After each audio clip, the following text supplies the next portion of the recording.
Good day everyone. So for today's discussion, we will have the post-lab on experiment 7 wherein this is the physico-chemical properties of carbonyl compounds. So on this experiment, it is about the physico-chemical properties of carbonyl compounds that includes aldehydes and ketones, which is very important in our course pharmacy. When we say physico-chemical properties, what do we mean by that is we will be observing the physical and chemical properties of our sample wherein that is the aldehyde and ketones. So when we say physical properties, we will be observing the color, odor, and other physical properties of our samples. When we say naman chemical properties, it is testing our sample in different reagents like Fehling's, iodoform, and Brady's test. Okay? So we will be using different reagents to test the presence of the aldehydes and ketones. Next slide, we have to discuss what is carbonyl group. So going back to the midterms topic, we have discussed under the different functional groups that carbonyl group is a carbon that is double bonded to the oxygen. And this functional group is known for its property that it is highly reactive. That's why it is commonly being used in different industries and also in pharmacy. Okay? That's why it is very common to be encountered in our everyday lives. So, what are the different examples kung saan ginagamit si carbonyl group? We have different hormones, vitamins, amino acid, drugs, and flavorings. And also, they are using this carbonyl group in preparing a fragrant odor for many of the fruits and fine perfumes. What are the examples? So we have three structures on this slide. So the first slide is the structure of your citric acid. And what you can see on that structure, there is the presence of your carbon that is double bonded to the oxygen. And the first structure is a citric acid wherein there is the presence, or this structure is what we call the carboxylic acid.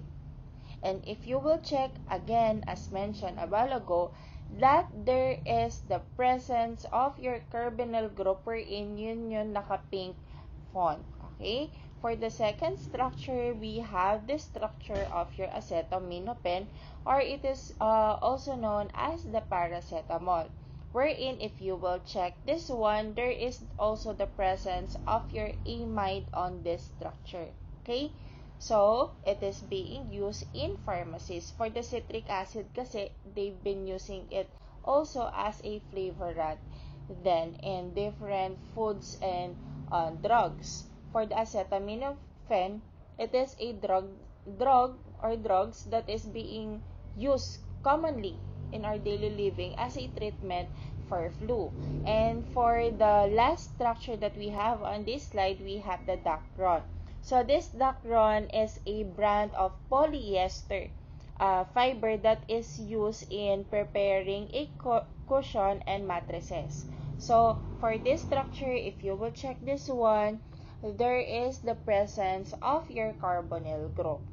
Copy? So these are just few of the examples of preparations in pharmacy, in flavorings, and also in industry na merong presence ng carbonyl group dun sa material or dun sa reagent na ginagamit in preparing these drugs and these materials. Okay? Still under the introduction for carbonyl group. So, all compounds that contain an acyl group bonded to another substituent. So, what do we mean by that? So, when we say kasi carbonyl group, we have a general structure of R attached to the carbon, double bonded to the oxygen. Again, R attached to the carbon, double bonded to the oxygen. So, the R signifies any organic group. And what are this organic group? It could be an hydrogen, carbon, oxygen, halogen, nitrogen, or sulfur. any of those elements can be attached in exchange of the R, okay? So, for example, it could be hydrogen attached to the carbon, double bonded to the oxygen. Another, sulfur attached to the carbon, double bonded to the oxygen. Copy. Gets? So, the R can be any of the organic element that I have mentioned. It could be hydrogen, oxygen, halogen, nitrogen, or sulfur. Copy? Next slide, we have this chart of different functional groups, their general formula, and the name ending for each functional group. So, you just have to review this part since we have already discussed and memorized this one during the midterms discussions during the topic of the functional groups, module 1 or 2, I think. So, you just have to review this one and kindly take note. For the name ending naman, same procedure lang tayo with the naming. You just have to change the last 2 to 3 letters nung last name, depending kung anong functional group sila. Ganun pa rin naman yung technique. There's no need to elaborate for the naming kasi yun na yun. You just have to change the 2 to 3 letters dun sa last name. Okay? Still under the introduction, we have the aldehyde. So going back during the midterms topic under the functional groups, we have discussed that when we say aldehyde, it is a carbonyl group wherein may naka-attach na hydrogen and carbon atoms. Okay? And the simplest form of aldehyde is the methanol. Okay? There is the carbonyl group that is bonded to the two hydrogen, and that structure is the one we have on this slide. Okay, those are just few of the examples of methanol. Okay, merong naka-attach na dalawang hydrogen dun sa carbonyl group. When we say carbonyl group, it's the carbon double bonded to the oxygen. Okay, copy. Next slide, still under introduction. For this slide, we have the ketones. And again, going back during the midterms topic under the functional group, I have mentioned that it is a ketone if a carbon is attached to the carbonyl group. Again, what is the carbonyl group? It's the carbon double bonded to the oxygen. So, for the aldehyde, may naka-attach na hydrogen if it is an aldehyde. But for the ketone, may naka-attach na carbon. Okay?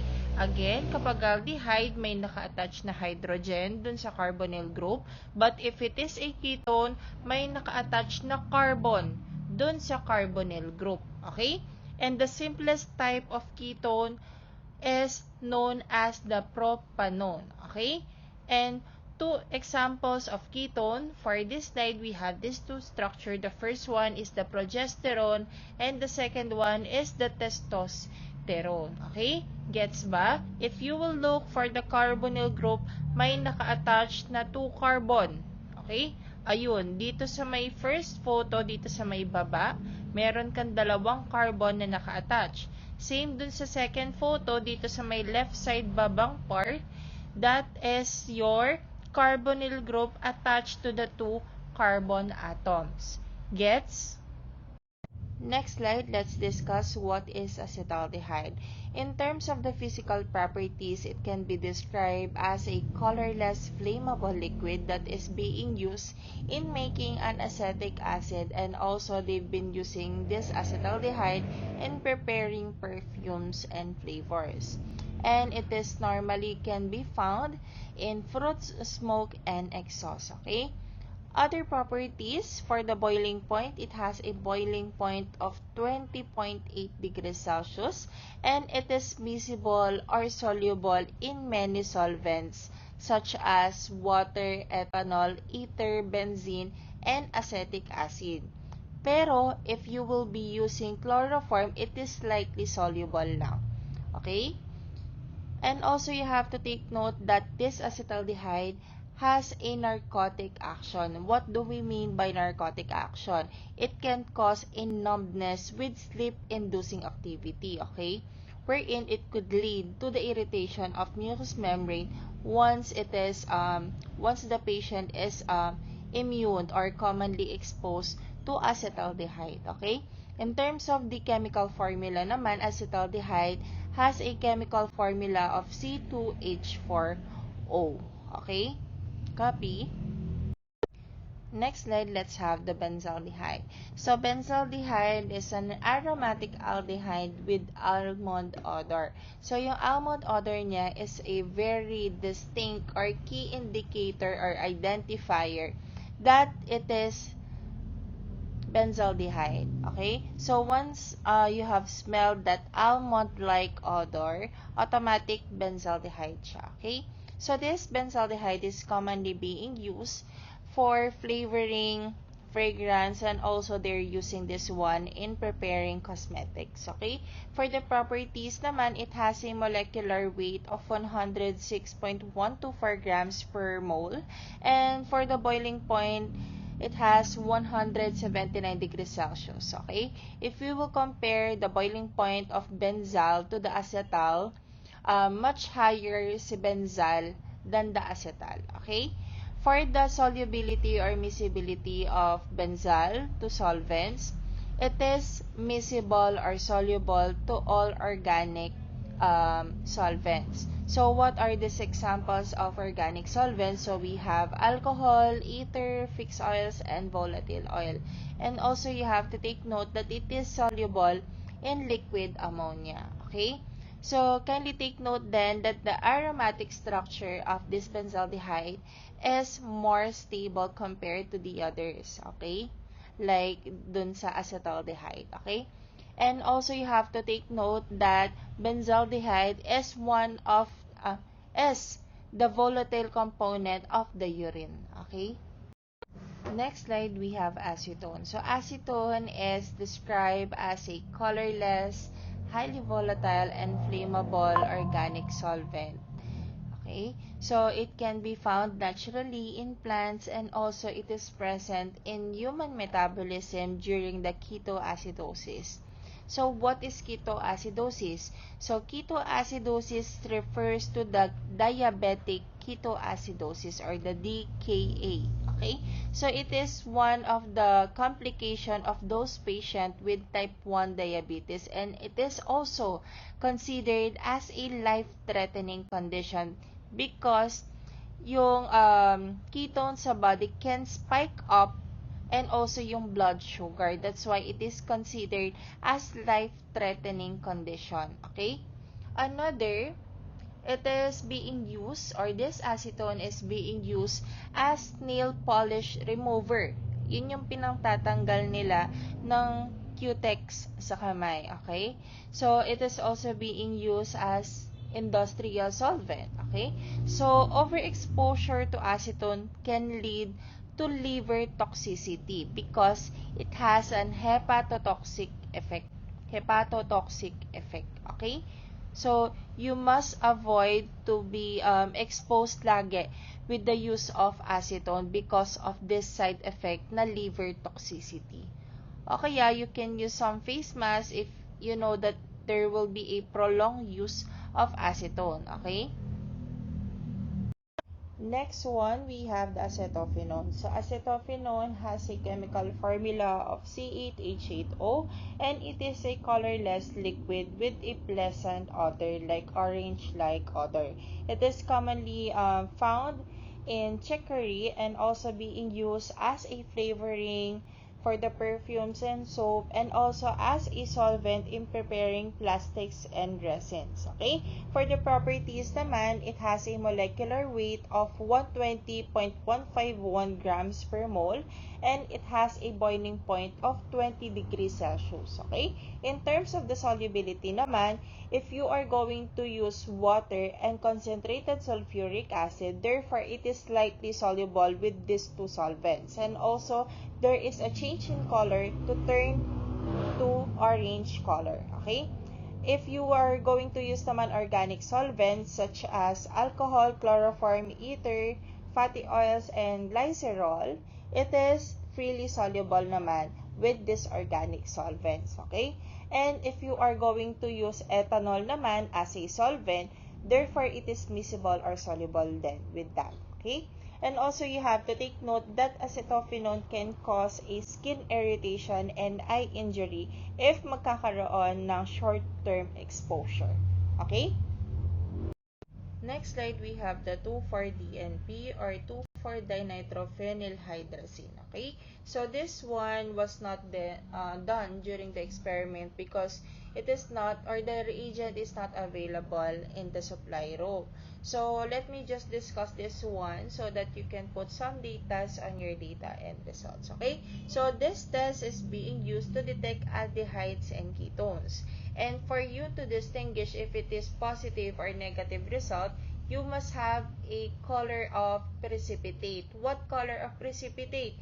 You must have a orange or yellow precipitate or red precipitate for you to be able to tell that it is a positive test.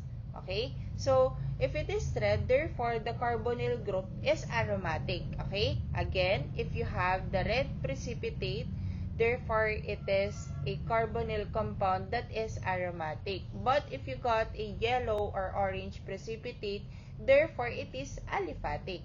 Okay? And also, this test is to confirm the presence of the carbonyl group. As mentioned, if nag-red siya, therefore, there's the presence of the carbonyl compound in the sample. Okay? And also, this test is commonly being used in laboratories. Okay? As a qualitative test in laboratories. Okay? Next, we have the Tholen solution. So, Tholen solution is also known as the silver mirror test. So, in preparing the reagent to be used on this one or the Tholen's reagent, we will be using a specific component. And what is that component? That is the lunar caustic or also known as the lapis infernularis. Okay? So, that is the component to use to prepare the Tholen's reagent. So, what is the usage of this Tholen solution? So, this Tholen solution is commonly being used as a treatment for warts. And also, it is being used as a prophylaxis for gonorrhea. So, what is the other term for gonorrhea? It's Ophthalmia neonatorum. Okay? So, other usage of this Tholen solution is that it is being used as a chemical reagent and also it is being used as the component of the Tholen's reagent. And also it is being used in preparing indelible ink. Indelible ink is commonly being used during the voting season. Nilalagay nila sa kuko as a proof na tapos ka na mag-vote. Okay? So, you have to take note that the appearance of the shiny silver mirror confirms the presence of what? Ketone or aldehydes? It's aldehydes because Tholen solution is a specific test to test the presence of aldehydes, okay? Not ketones because ketones do not react to Tholen solution. It is specifically for aldehydes or testing aldehydes, okay? Next slide, we have the Fehling solution. So, Fehling's test is used to detect aldehydes, especially those that are water-soluble ones and also monosaccharides. To be specific, the aldose and the ketose, okay? So, we have two solutions for this one, for the Fehling's test. We have the Fehling's A and the Fehling's B. So, the Fehling's A is the blue solution that contains copper 2 sulfate and the Fehling's B naman is the clear solution with potassium sodium tartrate or also known as the Rochelle salt and also it contains sodium hydroxide. So once you mix these two, it will form a deep blue complex. And if present naman yung aldehyde, mag-oxidize siya, tapos yung copper marireduce. So therefore, it will produce a brick red precipitate. Okay? And also, this Fehling solution can be used to screen if there is a glucose in the urine. Okay? Next slide, we have the chromic acid. Chromic acid is known to be a strong oxidizing agent. And also, this one is being used to identify the alcohol types. Okay? So, for the final product naman or result, the color change that you will be observing or expecting will be in the range of orange to green, including the blue color. Okay? So, how can you know that it is a positive is during the final result talaga. What is the final color? So if you have orange, blue, or green as a result, therefore it is positive. And since I have mentioned that it is a test that is used to identify alcohols, what specific type of alcohols yung nagpa-positive are the primary alcohols and secondary alcohols, okay? And for example, you add chromic acid to aldehydes, so therefore the final product or result will be a green to blue precipitate. And if ketones naman yung kinombine mo with chromic acid, it will not react with the chromic acid at all, okay? So kindly take note of that. And also you have to take note that it is a straightforward reagent, okay? So what do we mean by straightforward reagent is that it can specifically identify if it is what type of alcohol siya and if there's the presence of aldehyde or ketone, okay? Next slide, we have the iodoform test. So this iodoform test is being used to reveal the presence of your aldehyde or ketone, wherein kailangan meron siyang methyl group, wherein this methyl group is one of those group that is immediately connected to the carbonyl carbon. So this test is specifically being used to test for the methyl ketone presence, okay? It is specifically being used to test for the methyl ketone, okay?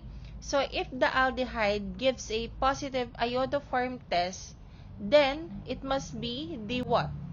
The acetaldehyde, okay? So kindly take note of that. So that ends our discussion for the experiment 7 post-lab discussion. For any questions or concerns, you may email me na lang, no? Thank you for listening. Bye-bye.